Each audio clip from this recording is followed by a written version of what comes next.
Well, hello, good morning, everyone. Welcome to our Facebook Friday segment this week. And we are now calling these Friday Facebook sessions Conversations on Care. I am here with Scott Tolan. Scott is our Director of Memory Care Programs here at Open Arms. And we are both really looking forward to discussing more about our Embrace memory care program at home. Thank you to those of you that have attended our webinars. Today we hope to get into a little bit more detail and a little bit more discussion about what's so unique about our program, and really how it's going to specifically relate to our caregivers, with Scott's support, delivering care to our Embrace clients in very special and unique and needed ways. So welcome, Scott. Yes, thanks, Julie. Just a bit of housekeeping for those of you that are listening in. Please submit your comments. We welcome them, your comments, your questions during the session in the comments area that our great assistant Sarah tells me is below the screen that you're looking at right now. So we'll be checking those as the 30 minutes together continue.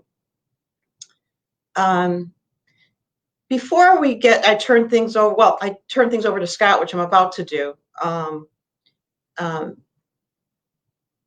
Many of you have heard me speak, or some of you, I should say, have heard me speak and know about my personal connection to Alzheimer's and dementia. And really that was truly the inspiration that got me to found Open Arms back in 2008. Hard to believe it was 12 years has gone by in a moment. And so many of us have that personal connection with Alzheimer's disease. We took care of my mom, and we took care of an incredibly special person, my mother-in-law, Mitzi, who we cared for over 5 years, who finally succumbed to this cruel disease in November. And really, the statistics are just dumbfounding, right, Scott? You know the statistics probably better than I do. Right. The statistics for Alzheimer's disease, 5 million Americans today are living with this cruel disease. And it's forecast, which is really stunning, that it's going to triple by 2050. Close to 15 million people are forecast to get it. And right now, there's no cure. Hopefully between now and then, there'll be a cure, just like we're hoping for a cure for what we're all dealing with right now with COVID, but there's not. And so we are all needing to learn about how to best take care of people with this disease. But before I turn things over, before we go any further, Scott, tell us about yourself. Sure. We set out, we knew from our first attempt at providing a very high quality memory care program, our Embrace version 1, we discovered a lot of things that we'll be talking about today.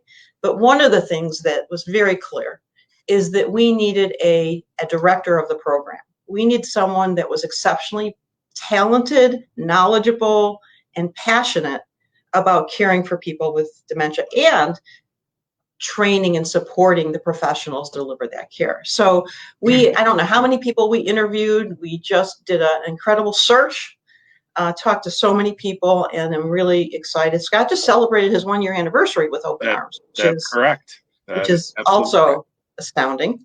But tell everybody who's listening in a little bit about your background and why you're so well suited to be our director of this program. Sure. So my background in dementia specifically goes back a number of years. I had an opportunity a number of years ago to work for an assisted living community, and as part of my training, I was asked for several days to be placed on a dementia neighborhood area and working with those folks in a one-on-one basis.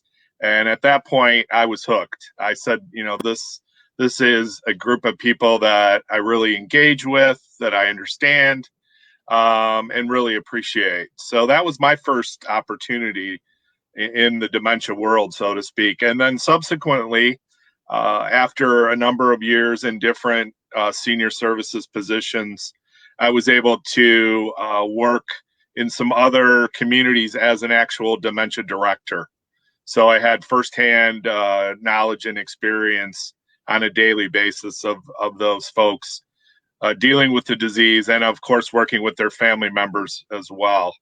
And it's really been a great opportunity for me, as you said, over the last year. I am blessed to have this opportunity to work with Open Arms and to run our Embrace program.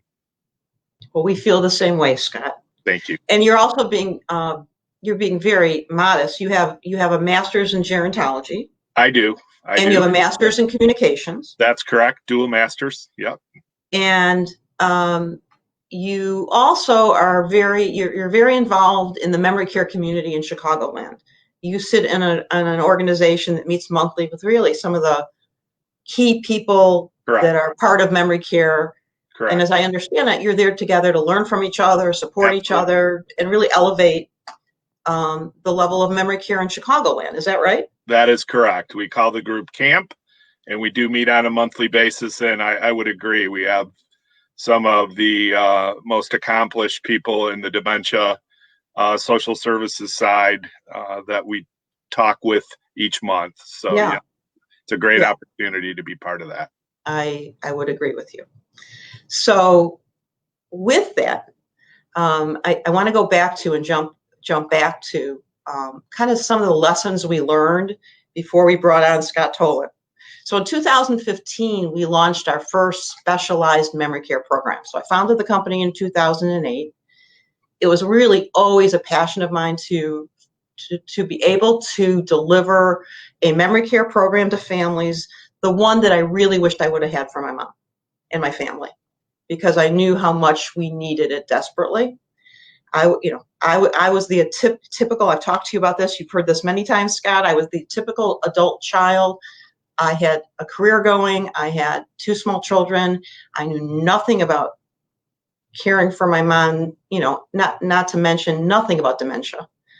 And so I really discovered the profound need that families have to have someone they can really direct them, educate them, and they can have confidence in to care for their loved one. So we hired a memory care expert, actually someone who has a PhD in memory care, well known. And, we really wanted the best for the program. And she did a really great job of training our caregivers. She helped guide us and deliver some really good key principles of the program. And then we went out to deliver it. But then we discovered a lot of things along the way. And we discovered some holes in the program, quite frankly. And we discovered that we really needed a program that, number one, had a director. Someone that was very knowledgeable and someone was very passionate and someone that was really totally focused on developing the program and making it better and better. And we also discovered that we needed really specialized training and support. A lot of home care companies, and we fell into this group, provide a lot of online training to their caregivers in dementia care. And in fact, the state of Illinois last year requires home care agencies like ours to put their caregivers through 6 hours of online training in dementia care, which is a great thing. It's only a good thing.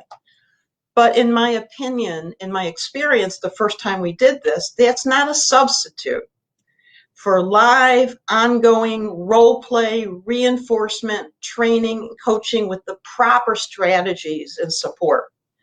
Because when that caregiver is in the home with someone with dementia, no 2 days are the same. And they really have to be prepared and agile and adept at working with people with dementia. So we knew that having someone like yourself was so important, and developing a training program that was really based on the leading principles of dementia care. And then the other thing that was so apparent based on my personal experience and what we've seen and watched with the families that we support, and any other people that are watching and listening that are in the elder care community, I'm sure you can support this, is one of our biggest challenges in caring for people with dementias is their loved ones don't understand the disease. So, and that was my personal case. I did not understand the disease. So when people told me not to argue with my mom, but just to agree with her, I didn't believe it. I didn't understand it because I didn't understand what was going on with my mom. I just wanted to convince her that I was right about something. And you can't ever win an argument like that with someone with dementia. So, and I found that, I think we've all found that. I'm sure you've experienced that too. So bringing families along, because they're suffering as well. Yep. They're suffering as much as, or, as the person with the disease. And a lot of times the person with the disease doesn't really even realize they have it. So that person with that support of the family and the education you've experienced that before, Scott, haven't you? Oh, absolutely. Definitely. Yeah. Family members really feel that very deeply. And that's what we want to try and do in supporting them as well. So, yes. Yes. And that's what I think is really going to be another differentiator of our program. So there were some other things that we discovered in the first round, and that was all the things that we discovered. We decided that it was essential for us to create kind of a framework to design this program. And the framework that we've used, we call them the Embrace pillars. So here's what we set out, just quite frankly, just really quickly, I'll mention them. And Scott, you can absolutely comment on them if you want. In fact, do you want to talk about the pillars? I can certainly, sure, Julie, I'll be happy to go through those. Why don't you talk about the pillars? It'll give you kind of, I think, everybody that's listening a good context for what we've developed in the Embrace program. Right. So as Julie said, I think it was really important for us before we started the program to come up with some kind of foundations that we would use in serving clients with dementia and their families.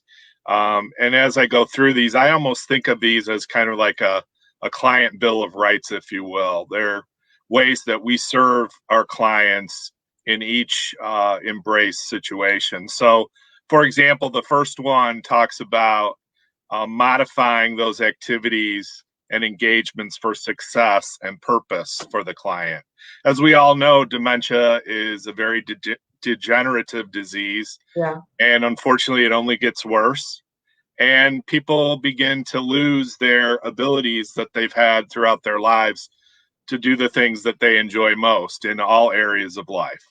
And so it's really important for us to continue those activities and engagements, but modifying them in a way for success for our clients.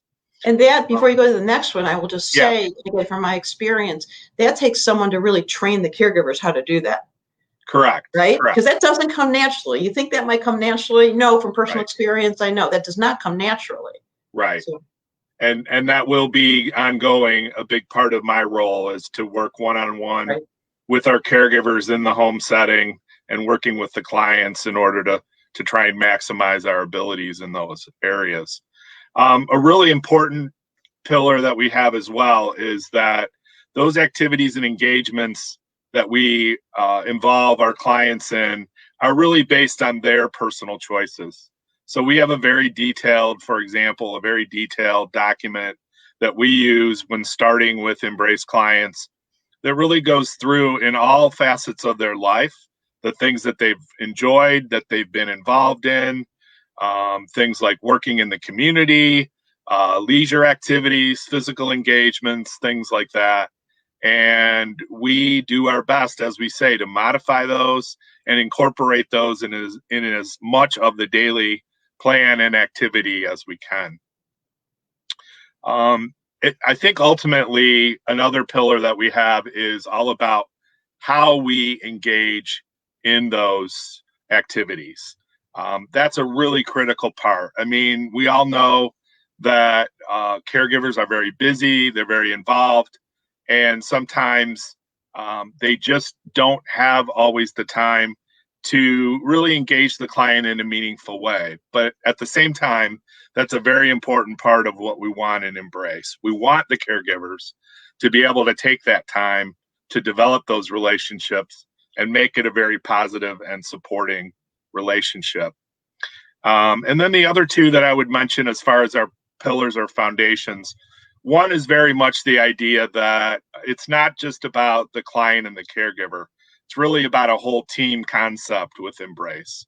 So that includes people like our care coordinators who oversee the cases. Obviously, as we've said, my role as the memory care program director, and obviously also the family members and any allied health people that might be involved, doctors, care managers, for example, people like that. So it's really a team approach with regard to Embrace. And then finally, and I think you've already hit on it to a certain extent, Julie, we want to really stress the component of family education and support. I think the opportunity that we have with this program is to really provide that family education in ways that's most meaningful to them.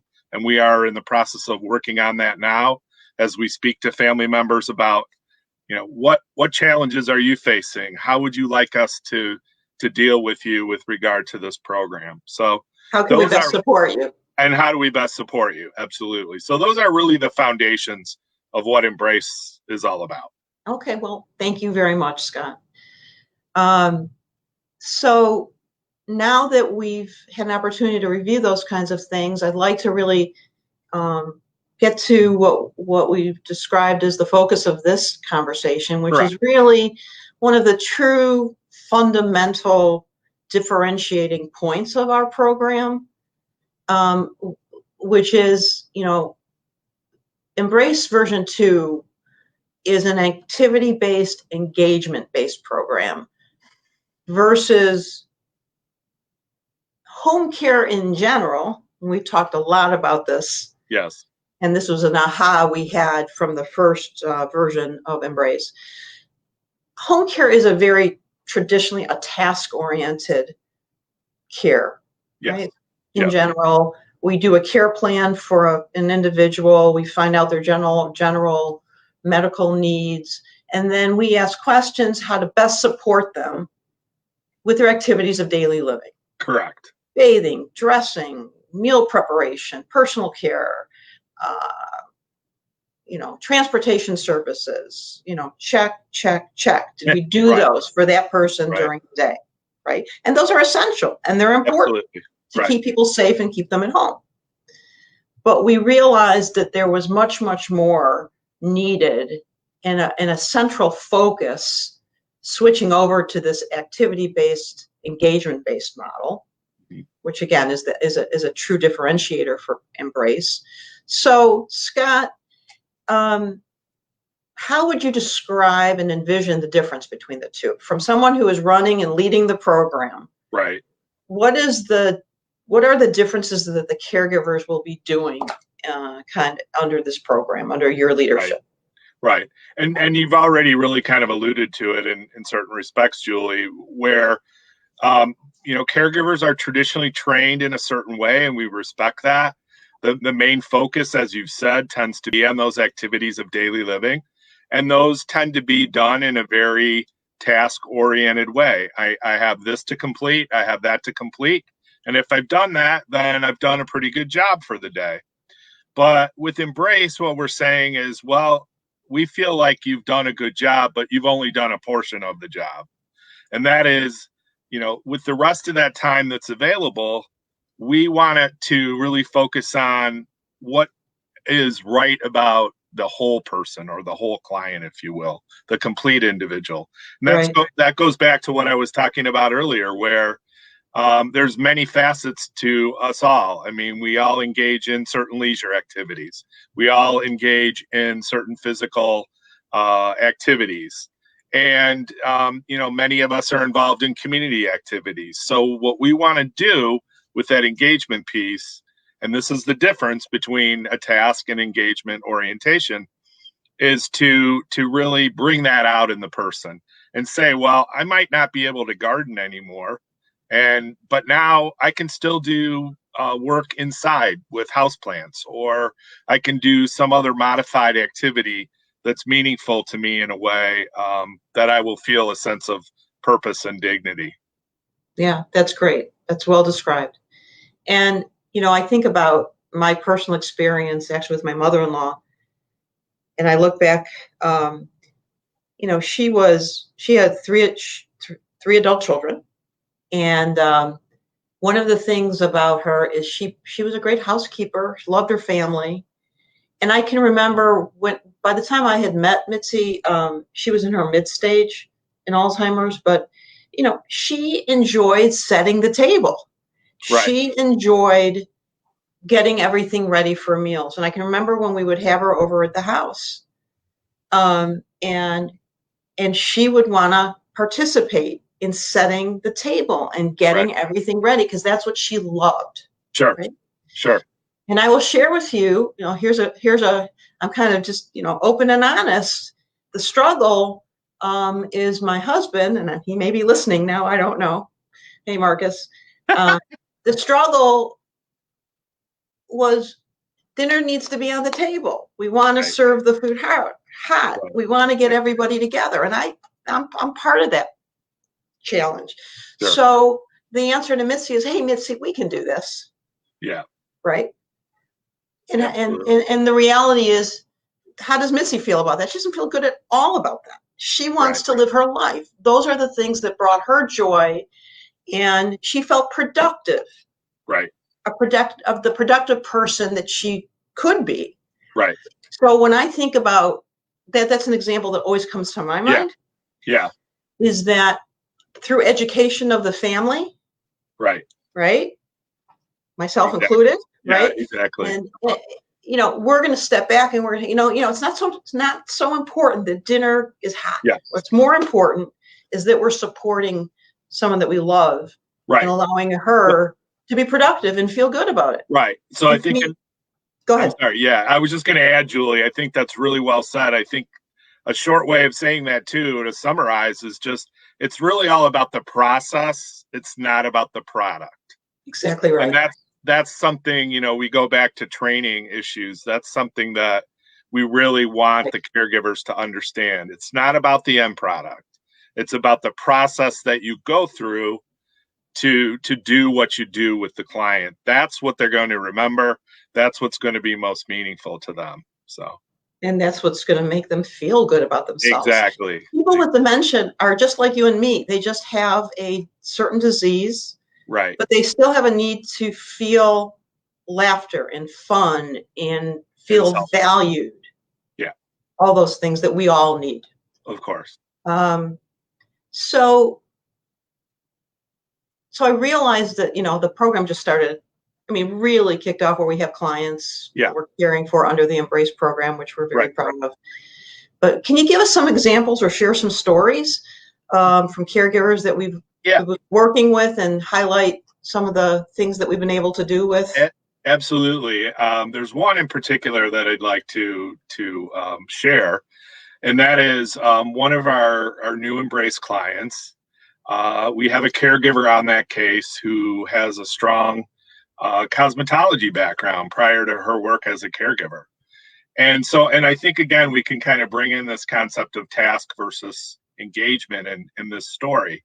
So, it's certainly significant for a caregiver to work with someone with dementia needing to help them with grooming. And, again, it's about that process. Are you allowing that person to help you with that? Or are you basically doing, as you like to say, doing for the person? Or are you allowing them to engage in the process?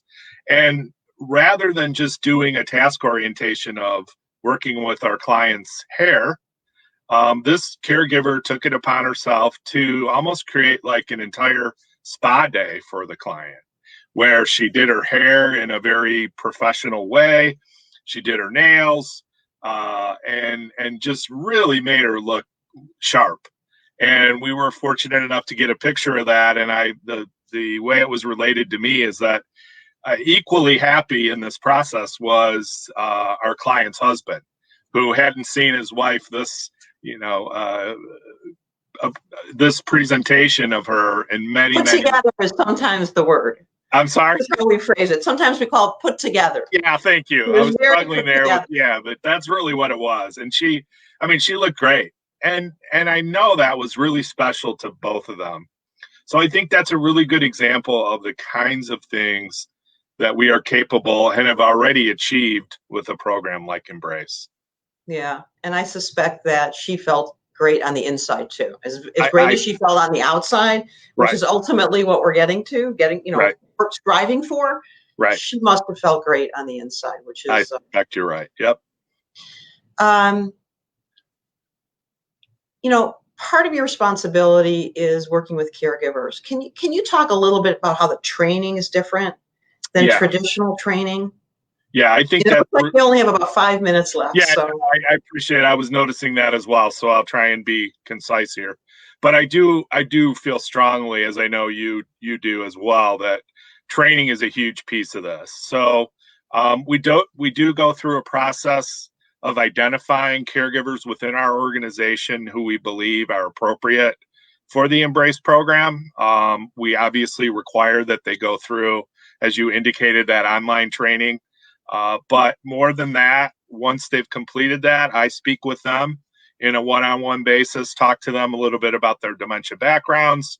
We talk about different scenarios, how they would address those. And at the end of that conversation, we determine are they appropriate or do they believe they would like to move forward to do what I've put together, which we call our Embrace Lab training, which is actually a live training. I'm fortunate to say that we are able to still do that despite COVID. We do that in a very limited fashion now with 4 caregivers per session. Limited Uh, in terms of the numbers of people. You still do the full training, but you do correct, less people. correct. So the numbers are cut down, but the full training, which is a 4-hour in-person training, has remained the same. And as you mentioned, as part of that training, it's very heavy on role playing, very heavy on scenarios that caregivers face on a daily basis. And we really do focus again on what's the distinction between completing a task with a client versus engaging with the client. And so that's a big piece of that training as well. So, in addition to that training, as I mentioned, I'll be doing significant one-on-one coaching and training with caregivers directly once they're actually placed with a client.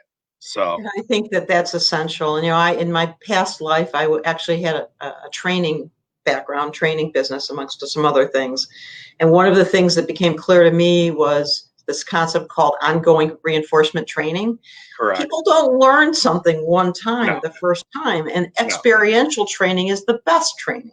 right, So you're going to sit down and go through role play, different scenarios that we know caregivers will be confronted with. correct.